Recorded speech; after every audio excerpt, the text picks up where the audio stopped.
شروع اللہ کے نام سے جو بڑا مہربان اور نہایت رحم کرنے والا ہے۔ سیدہ عائشہ رضی اللہ تعالی عنہا سے روایت ہے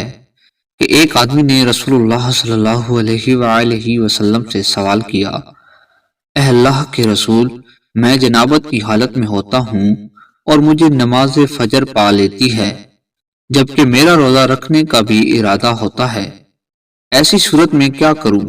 رسول اللہ صلی اللہ علیہ وآلہ وسلم نے فرمایا، میرے ساتھ بھی ایسے ہوتا ہے کہ میں جنبی ہوتا ہوں اور مجھے نماز پا لیتی ہے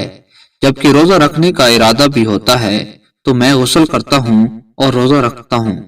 اس بندے نے کہا، ہم تو آپ صلی اللہ علیہ وآلہ وسلم جیسے نہیں ہیں، اللہ تعالیٰ نے آپ صلی اللہ علیہ وآلہ وسلم کے تو اگلے پچھلے تمام گناہ معاف کر دیے ہیں۔ یہ سن کر رسول اللہ صلی اللہ علیہ وآلہ وسلم غصے میں آ گئے اور فرمایا، اللہ کی قسم، مجھے یقین ہے کہ میں تم میں سب سے زیادہ اللہ تعالیٰ سے ڈرنے والا ہوں اور میں تم سب سے زیادہ جانتا ہوں کہ مجھے کن باتوں سے بچنا چاہیے۔